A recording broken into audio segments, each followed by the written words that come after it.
கர்த்தருடைய நாமம் மகிமைப்படுவதாக. ஆண்டவராகிய தேவன் நம்மை கடந்து போன நாட்கள் நான் நம்மை பாதுகாத்து அற்புதமாய் அதிசயமாய் நடத்தி வந்த கிருபைக்காய் கர்த்தரை துதிக்கிறேன். கர்த்தர் நம் ஒவ்வொருவரையும் ஆசீர்வதிப்பாராக. இந்த வருடத்தின் கடைசி நாட்களிலே நாம் கடந்து வந்திருக்கிறோம். இந்த வருடம் முடிவடைய போகிறது.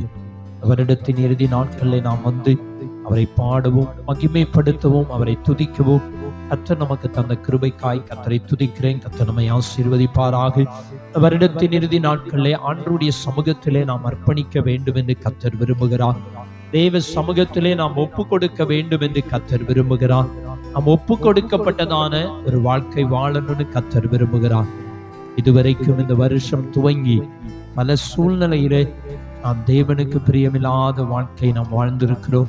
அந்த இறுதி நாட்களையாவது ஆண்டவருடைய சமூகத்தில் அர்ப்பணித்து புதிய ஆண்டுக்குள்ளே கடந்து செல்லன்னு கர்த்தர் விரும்புகிறார். அதற்கென்று நம்மை அர்ப்பணிப்போம். கர்த்தர் நம்மை ஆசீர்வதிப்பார். ஏசாயா தீர்க்கதரிசன புஸ்தகம் 1ஆம் அதிகாரம் 16ஆம் வசனத்தை நாம் எடுத்துக்கொள்வோம். வேதம் சொல்லுகிறது, உங்களை கழுவி சுத்திகரியுங்கள், உங்கள் கிரியைகளின் பொல்லாப்பை என் கண்களுக்கு மறைவாக அகற்றிவிட்டு தீமை செய்தலை விட்டு ஓயுங்கள் என்று வேதம் சொல்லுகிறது. ஆண்டவருடைய சமூகத்திலே வந்திருக்கிறதான தேவ பிள்ளைகளை பார்த்து ஆண்டவர் சொல்லுகிறார், உங்களை கழுவி என்ன செய்யணுமா? சுத்திகரிக்கணும். கழுவி சுத்திகரிக்கணும்னா என்ன? நம்ம வீட்டுல போய் நல்லா சோப்பு தேய்ச்சி, ஒரு சோப்புக்கு 2 சோப்பு போட்டு தேய்ச்சி குளித்து சுத்திகரிப்பதை குறித்து இங்கு சொல்லவில்லை. அந்த சுத்திகரிப்பு அது வெளிப்பிரகாரமானது. நல்லா குளிக்கணும், அதுல எந்த மாற்றமும் இல்லை. ஆனால் இது ஆவிக்குரிய பிரகாரமாக நம்மை கழுவப்பட வேண்டும், நாம் சுத்திகரிக்கப்பட வேண்டும் என்று கர்த்தர் என்ன செய்கிறார்? விரும்புகிறார். ஆவிக்குரிய பிரகாரமாக எப்படி நாம் சுத்தமாக்கப்பட முடியும் என்று சொன்னால், வேதம் சொல்லுகிறது, குமாரனாகிய இயேசு கிறிஸ்துவின் ரத்தம் சகல பாவங்களையும் நீக்கி நம்ம என்ன செய்யும்? சுத்திகரிக்கும். இந்த வேத வசனத்திலே ஒன்று சொல்லுகிறது, உங்களை கழுவி நீங்கள் என்ன செய்யணும்? சுத்திகரிக்கணும். 2வது சொல்லுகிறது, உங்கள் கிரியைகளின் பொல்லாப்பை என் கண்களுக்கு மறைவாக அகற்றிவிட்டு, 2வது அகற்றிவிட வேண்டும். 3வது தீமை செய்தலை விட்டு ஓயுங்கள். 3 காரியம் சொல்லப்பட்டிருக்கிறது. 1 சுத்திகரியுங்கள், 2வது அகற்றுங்கள், 3வது ஓயுங்கள். ஓயுங்கள் என்று சொன்னால் முடிவை நாம் என்ன செய்யணும்? முடிவுக்கு கொண்டு வரணும். ஓயுங்கள் என்ன? முடிவுக்கு கொண்டு வரணும். இப்பதான் நான் எல்லா வேலையும் முடித்து நான் ஓய்ந்திருக்கிறேன்னு சொல்றோம் பாத்தீங்களா? இப்பதான் எப்பா நான் தூங்க போறேன் அப்படின்னு நம்ம சொல்றோம் பாத்தீங்களா? ஓயுங்கள். அப்ப 3 காரியம் இருக்கு. 1, தேவ பிள்ளைகள் இந்த வருடத்தின் இறுதி நாட்களில் சுத்திகரிக்கப்பட்ட ஒரு வாழ்க்கை வாழ்வதற்கு ஆண்டவருடைய சமூகத்துல நம்ம என்ன செய்யணும்? ஒப்பு கொடுத்து, ஆண்டவரே என்னை நீங்கள் என்ன செய்யுங்க? பரிசுத்தமாக்குங்க, என்னை சுத்திகரிங்க, என்னுடைய பாவங்களை கழுவுங்க. 3 விதமான காரியம் இருக்கு. 1 பாவம் இருக்கிறது, 2 அக்கிரமம் இருக்கிறது, 3வது மீறுதல் இருக்கிறது. இந்த பாவமும் நம்முடைய வாழ்க்கையில என்ன செய்யக்கூடாது? வரக்கூடாது. நம்முடைய வாழ்க்கையில் அக்கிரமங்கள் இருக்கும் என்று சொன்னால் அதுவும் சுத்திகரிக்கப்பட வேண்டும். நம்முடைய வாழ்க்கையில மீறுதல்னா என்ன? ஆண்டவர் செய்யின்னு சொல்றதை விட்டுட்டு செய்யாதெல்லாம், செய்யக்கூடாதுன்னு சொல்றதெல்லாம் மீறி என்ன செய்தது? செய்யறது. நிறைய நேரத்துல நாம் அப்படி என்ன செய்திருக்கிறோம்? இருந்திருக்கிறோம். நம்ம பிள்ளையில ஒண்ணு செய்ய சொல்லியிருப்போம், ஆனா அதை செய்யாம மீறி வேற எதையாகிலும் ஒன்றை என்ன செய்துக்கிட்டு இருப்பாங்க? செஞ்சுக்கிட்டு இருப்பாங்க. சாப்பிடுங்கன்னு சொன்னா விளையாண்டுக்கிட்டு இருப்பாங்க. தூங்குங்கன்னு சொன்னா என்ன செய்வாங்க? வெளியே எங்கேயாவது என்ன செய்திருவாங்க? போயிருவாங்க. மீறுதல். இப்போ மீறுதல் நிறைய நேரத்துல தேவ பிள்ளைகளுடைய வாழ்க்கையில என்ன செஞ்சிருக்கிறது? வந்திருக்கிறது. கர்த்தரை தேடுங்கன்னா என்ன செய்ய மாட்டாங்க? தேடாம வேற எதையாகிலும் என்ன செய்வாங்க? செய்து கொண்டிருப்பாங்க. ஆலயத்துக்கு வாங்கன்னு சொன்னா என்ன செய்ய மாட்டாங்க? வரமாட்டாங்க. அப்ப இதெல்லாம் மீறுதல். இது ஒரு எடுத்துக்காட்டுக்காக சொல்லுகிறோம். நிறைய நேரத்துல தேவ பிள்ளைகள் மீறுதலான காரியங்களை நம்ம என்ன செய்திருக்கிறோம்? தேவன் வெறுக்கிற இந்த பாவங்கள் நம்மை விட்டு என்ன செய்யணும்?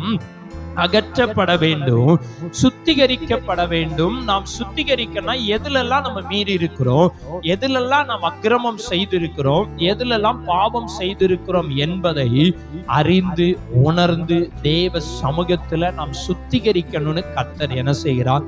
விரும்புகிறார். நான் சொல்வதை விட வேதம் நமக்கு கற்றுக் கொடுக்கிறது. நாங்களும் இந்த வார்த்தைக்கு கீழ்ப்படிய வேண்டும். நாங்களும் இந்த வார்த்தைக்கு எங்களை என்ன செய்யணும்? ஒப்பு கொடுக்கணும். அடுத்து இரண்டாவது, அகற்றி விடுங்கள். இன்னைக்கு அகற்றப்பட வேண்டியது என்ன செய்யணும்?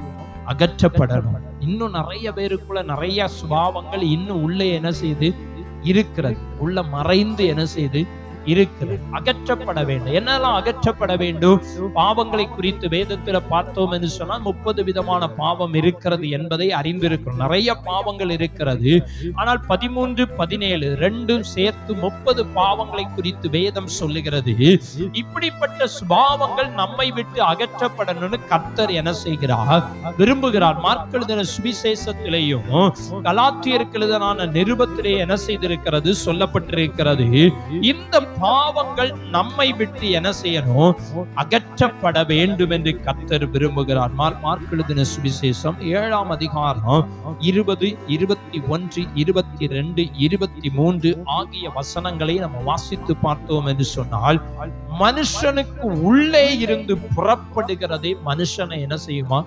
தீட்டுப்படுத்தும். மனுஷனுக்கு உள்ள இருந்து எதெல்லாம் புறப்படுகிறது, மனுஷனுக்கு உள்ள இருந்து எதெல்லாம் வெளியே வருகிறது, மனுஷனுக்கு உள்ள இருந்து எந்தெந்த சுபாவங்கள் வெளியே வருகிறது என்று வேதம் சொல்லுகிறது. 21ஆம் வசனம் சொல்லுகிறது, எப்படி எனில் மனுஷனுடைய இருதயத்துக்குள்ள இருந்து, மனுஷன் இருதயத்துக்கு உள்ள இருந்து என்னெல்லாம் வருதான்? ஒண்ணு பொல்லாத சிந்தனை. பொல்லாத சிந்தனை உள்ள இருந்துதான் என்ன செய்தான்? வருகிறது. எங்க இருந்து? மனுஷனுடைய இருதயத்துக்குள்ள இருந்து பொல்லாத சிந்தனை வருகிறதா.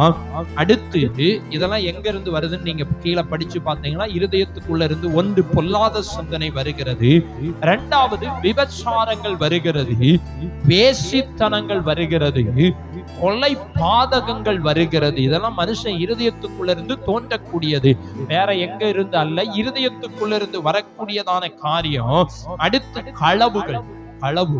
இன்னைக்கு ஒருவேளை நம்மகிட்ட விபச்சாரம் இல்லாமல் இருக்கலாம், வேசித்தனம் இல்லாமல் இருக்கலாம், கொலைபாதங்க கூட இல்லாம இருக்கலாம். ஆனா அநேகருடைய வாழ்க்கையில களவுகள் என்ன செய்யும்?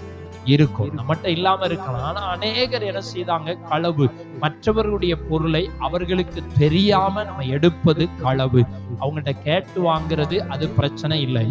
தெரியாம, அவங்களுக்கே தெரியாம அவங்க பொருளை நம்ம எடுத்தோம் என்று சொன்னார், அது யாருனாலும் சரி, நம்ம பிள்ளைகள்னாலும் சரி, நமக்கு தெரியாம நம்மகிட்ட இருந்து பைசாவை எடுத்தாலும் களவுதான். கணவர்கிட்ட இருந்து எடுத்தாலும் தெரியாம, தெரிஞ்சு எடுத்தா வேற, தெரியாம எடுக்கிறது. எந்த பொருள்னாலும் சரி தெரியாமல் எடுப்பது அது களவுக்கு சமமாய் என்ன செய்கிறது? காணப்படுகிறது. வேதம் சொல்லுகிறது களவு. அடுத்து பொருள் ஆசை. பொருள் ஆசை நமக்கு என்ன செய்யக்கூடாதான்? இருக்க. இதெல்லாம் எங்க இருந்து வருது? வெளியில இருந்தெல்லாம் வரல, நம்ம இருதயத்துக்குள்ள இருந்து தான் என்ன செய்து வருகிறது. பொருள் ஆசை. பொருள் வேணும், பொருள் ஆசை என்ன செய்யக்கூடாது? இருக்கக்கூடாது. வேதம் சொல்லுகிறது பணம் எல்லாவற்றுக்கும் உதவும், ஆனா பண ஆசை என்ன செய்யக்கூடாது? இருக்கக்கூடாது. நிறைய பேர் சபைக்கு கூட, ஆலயத்துக்கு வராம, கூட்டத்துக்கு வராம கூட வேலைக்கு போய் சம்பாத்தியம் பண்ணன்னு என்ன செய்வாங்க? போவாங்க. அப்பனா அது என்ன அர்த்தம்? பண ஆசை தானே. கர்த்தரை தேடாம போனோம் அப்படின்னா அது பண ஆசைக்கு சமமா என்ன செய்கிறது? இருக்கிறது. அன்னைக்கு வருகிற வருமானம் பணம் எனக்கு வேண்டாம்னு சொல்லி ஓரங்கட்டுனா பண ஆசை நம்மகிட்ட இல்லை, பொருள் ஆசை நம்மகிட்ட என்ன செய்யல இல்லை என்று தான் சொல்ல முடியும். ஏன்னா வேதம் நமக்கு கற்றுக் கொடுக்கிறது நம்ம பொருள் ஆசை இருக்கக்கூடாது. பொருள் ஆசை. பொருள் எது மேல ஆசை வரும்னு பாத்தீங்கன்னா, பொண்ணு மேல ஆசை நிறைய பேத்துக்கு என்ன செய்யும்? வரும். பொண்ணு மேல ஆசை. கடனை வாங்கினாலும் பொண்ணை என்ன செஞ்சிடணும்? வாங்கிடணும். பண ஆசை. பண ஆசைனா நம்ம ஆண்டவரையே தேடாம என்ன செய்து போய் சம்பாத்தியம் பண்ணுவாங்க. தேடக்கூடிய நேரத்துல தேடாம சம்பாத்தியம் பண்ணுவாங்க. ஆண்டவருடைய ஆலயத்துக்கு வராம சம்பாத்தியம் பண்ணுவாங்க. இதுதான் பண ஆசை. பொருள் ஆசை. பொருள் நம்மகிட்ட இருக்கும். நிறைய பேர் வீட்டுல பாருங்க, பொருள் இருக்கும், ஆனா திரும்ப திரும்ப அதே பொருளை என்ன செய்வாங்க? வாங்குவாங்க. நம்மகிட்ட ஒரு பொருள் இருக்கிறது, திரும்ப அது நமக்கு அவசியம்னா வாங்கலாம், அவசியம் இல்லைன்னா என்ன செய்யக்கூடாது? வாங்கக்கூடாது. இன்னைக்கு நிறைய பேருடைய வாழ்க்கையில இந்த தவறுகள் நடந்து கொண்டே இருக்கிறது. ஆனா திரும்பியும் போய் அதே பொருளை என்ன செய்வாங்க? வாங்குவாங்க. அது பயன்படலைன்னா நம்ம வாங்குவது தவறு இல்லை. வேதம் கற்றுக் கொடுக்கிறது இதுதான் பொருள் ஆசை. பொருள் மேல நமக்கு ஆசை என்ன செய்யக்கூடாது? வரக்கூடாது. இதெல்லாம் எங்க இருந்து வருதுன்னா நம்ம இருதயத்துக்குள்ள இருந்துதான் என்ன செய்யுது? வருகிறது. பொருளாசையை விட்டு என்ன செய்யணும்? விலக வேண்டும். அடுத்து துஷ்டத்தனங்கள், கபடு. கபடுனா என்ன? உள்ள ஒண்ண வச்சுட்டு வெளியே ஒண்ணு என்ன செய்து பேசுறது, இதுதான் கபடு. இந்த கபடு நம்முடைய இருதயத்துக்குள்ள இருந்து வருகிறதா. அடுத்து காம விகாரம், வன்கண், தூஷணம், பெருமை. பெருமை இதெல்லாம் எங்க வருது? இருதயத்துக்குள்ள இருந்துதான் என்ன செய்து வருகிறது. பெருமைக்கு நம்ம ஒரு நாள் என்ன செய்திடக்கூடாது? இடம் கொடுத்துடக்கூடாது. வேதம் சொல்லுகிறது, பெருமை உள்ளவனுக்கு தேவன் என்ன பண்றாராம்? எதிர்த்து நிற்கிறான். தேவன் எதிர்த்து நிற்கிற பெரிய பாவம் எது என்று சொன்னார்? பெருமை. பெருமை இருந்ததுன்னா தேவனே எதிர்த்து நிற்பான். தேவன் எதிர்த்து நின்றா நம்ம நிற்கவே முடியாது. அப்ப பெருமைக்கு ஒரு நாள் என்ன செஞ்சிடாதீங்க? இடம் கொடுத்துறாதீங்க. வேதம் தெளிவாய் கற்றுக் கொடுக்கிறது. ஏன்னா நம்ம அகற்றி விட வேண்டிய காரியம் இதெல்லாம் உள்ள இருந்து வெளியே வருது.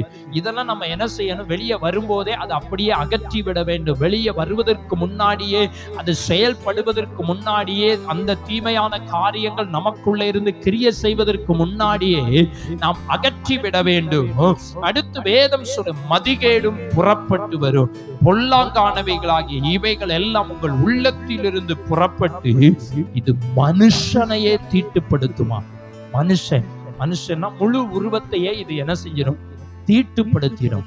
இந்தந்த பாவம் உங்க வாழ்க்கையிலும் சரி, என் வாழ்க்கையிலும் சரி வரும் என்று சொன்னால் நான் தீட்டுப்பட்டு விடுவேன். நீங்கள் தீட்டுப்பட்டு விடுவீர்கள். தீட்டுப்பட்டால் என்ன செய்வாங்க? ஊருக்கு ஒதுக்குப்புறமா என்ன செய்வாங்க?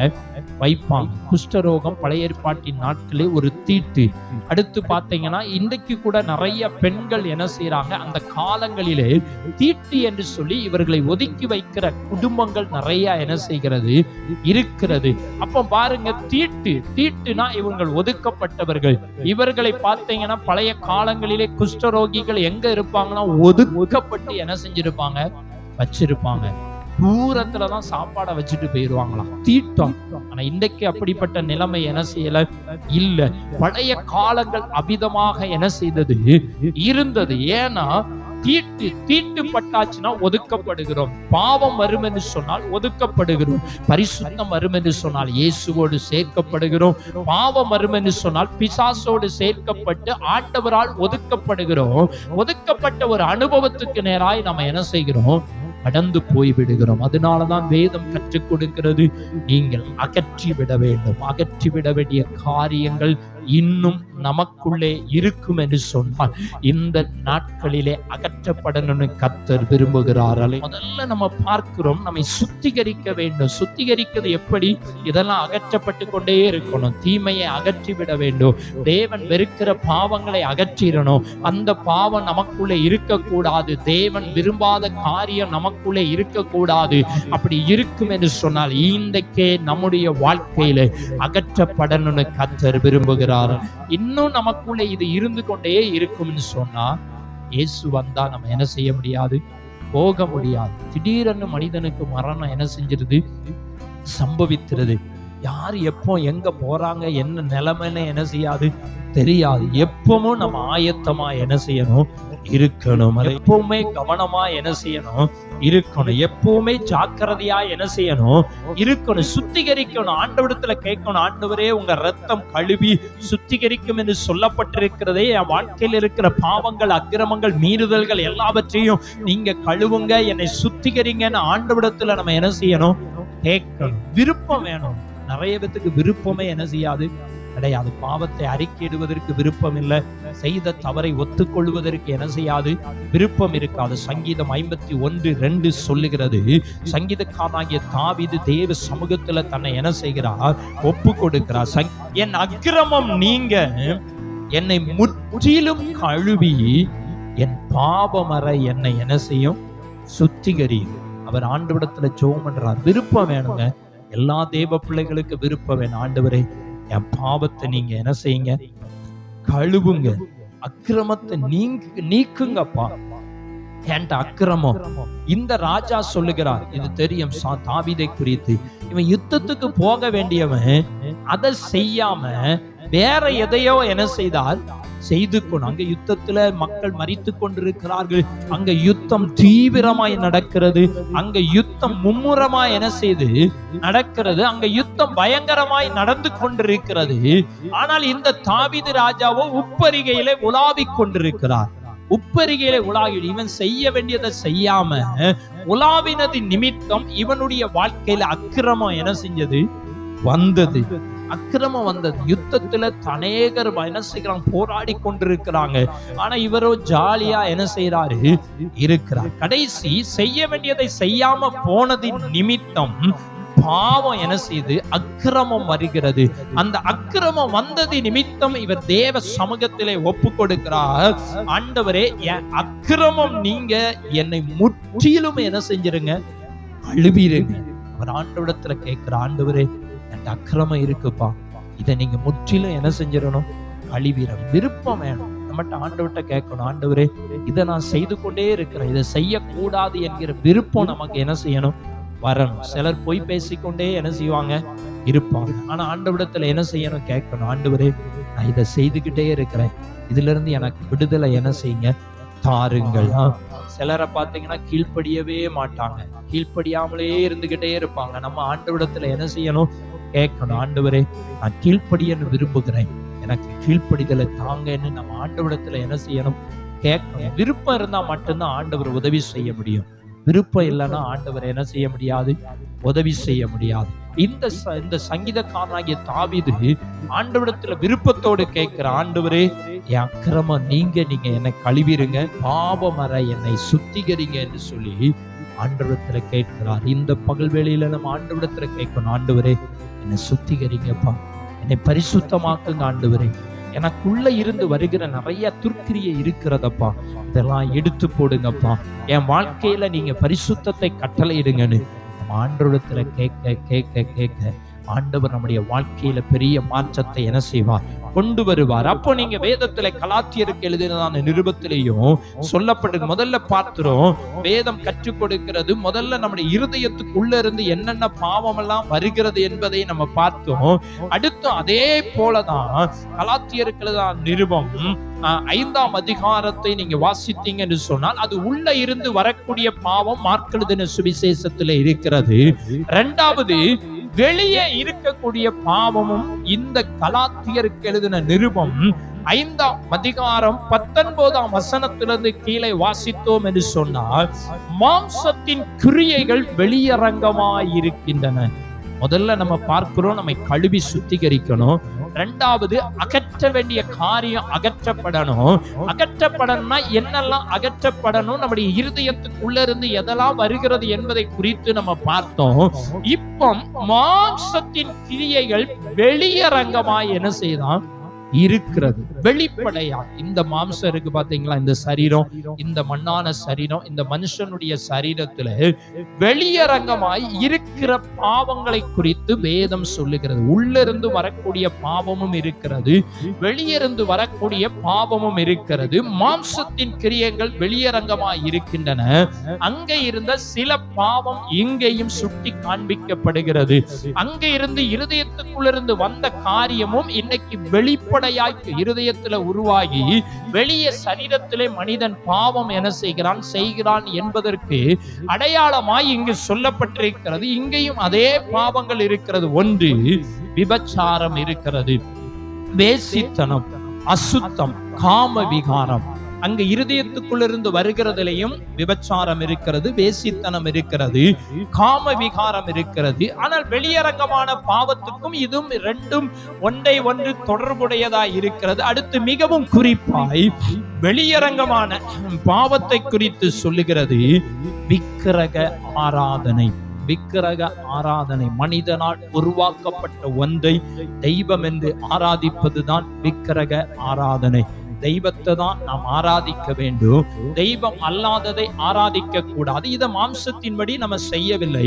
ஆனா ஆவியின்படி நிறைய நேரங்களில நம்ம என்ன செய்கிறோம், விக்கிரக ஆராதனை செய்கிறோம்.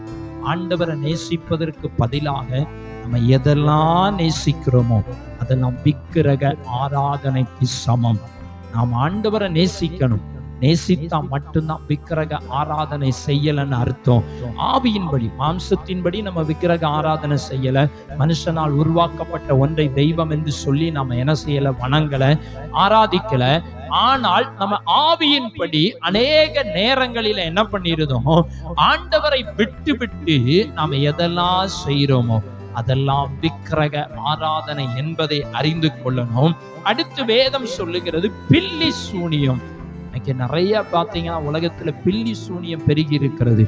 ஒருத்தனை அழிக்கணும், ஒருத்தனை இல்லாம ஆக்கணும்னா பில்லி சூனியம் செய்வனை எல்லாம் வச்சு என்ன செஞ்சிருவாங்க, அழிச்சிருவாங்க. ஆனா யாரெல்லாம் பில்லி சூனியம் வைக்கிறாங்களோ, யாரெல்லாம் செய்வனை வைக்கிறாங்களோ அவங்களும் அழிந்து போய் விடுவார்கள். ஆனால் கர்த்தருடைய பிள்ளைகளுக்கு விரோதமாய் யார் பில்லி சூனியம் வைத்தாலும், யார் செய்வனை வைத்தாலும் அது நம்மளை ஒன்றுமே என்ன செய்யாது, செய்யாது. அது நம்மை மேற்கொள்ள முடியாது. ஏன்னா வேதம் கற்றுக் கொடுக்கிறது, நமக்கு விரோதமான எந்த மந்திரமும் இல்லை, பில்லி சூனியமும் கிடையாது, செய்வனையும் கிடையாது. அது நம்மளை ஒண்ணுமே சேதப்படுத்துவதில்லை. ஆனா உலகத்துல ஒரு மனிதனை அழிப்பதற்காக, ஒரு மனிதனை தன்வசப்படுத்துவதற்காக செய்வனை பில்லி சூனியங்கள் வைக்கப்படுகிறது. ஆனால் வைத்ததான மனிதர்கள் அட்ரஸே இல்லாமல் போய்விடுவார்கள். ஆனால் தேவ பிள்ளைகள் அறிந்து கொள்ள வேண்டும், அதனுடைய முக்கியமான அர்த்தம் என்னன்னா, மற்றவர்களுக்கு விரோதமாய் நம்ம எந்த காரியமும் என்ன செய்யக்கூடாது, செய்யக்கூடாது. பில்லி சூனியத்துக்கு அடையாளம் என்ன, மற்றவர்களுக்கு இதெல்லாம் வெளிப்படையாய் வருகிறது. பில்லி சூனியம் என்ன பண்ணுவாங்க, மற்றவங்களுக்கு விரோதமாய் தான் என்ன செய்வாங்க, வைப்பார்.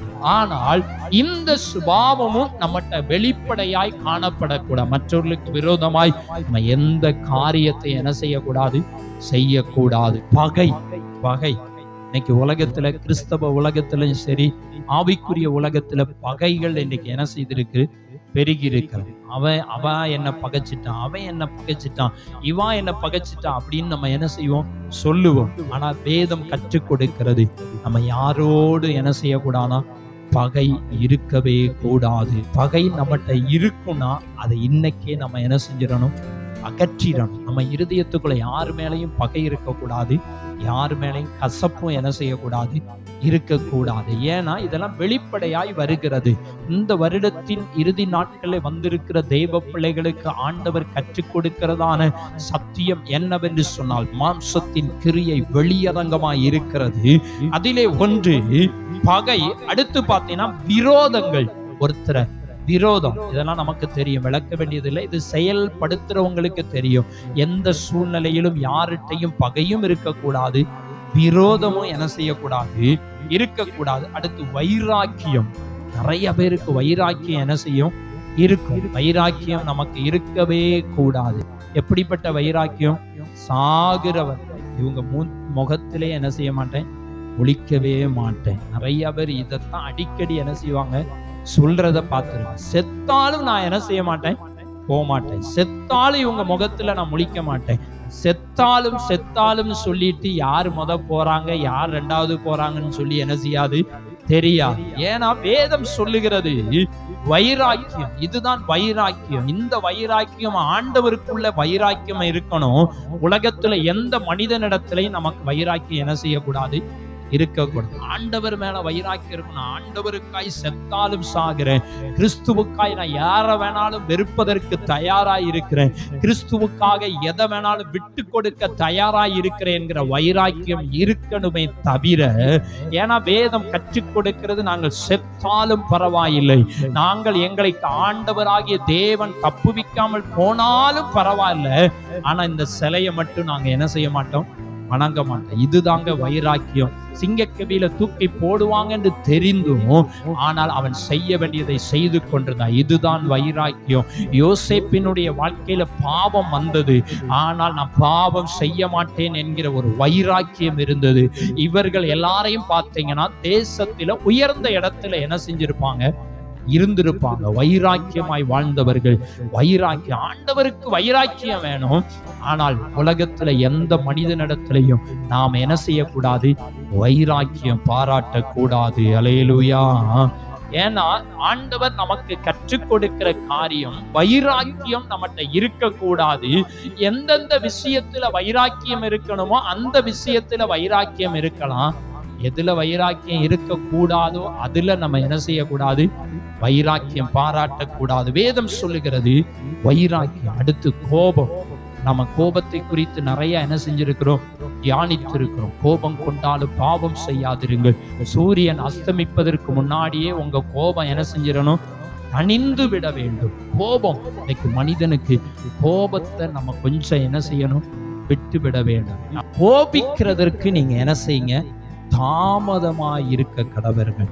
கோபப்படுவதற்கு யாக்கோபு 1:19 கடைசி பகுதி சொல்லுகிறது, கோபிக்கிறதற்கு தாமதமாய் இருக்க கடவர்கள். கோபம் இன்னைக்கு மனிதனுடைய வாழ்க்கையில கோபம் என்ன செய்து விடுகிறது, மனிதனை அழித்து விடுகிறது. இந்த கோபம் நம்மகிட்ட இருக்கும் என்று சொன்னால் இந்த கோபத்தை நாம் அகற்றி விட வேண்டும் என்று ஆண்டவர் சொல்லுகிறார். அடுத்து சண்டை.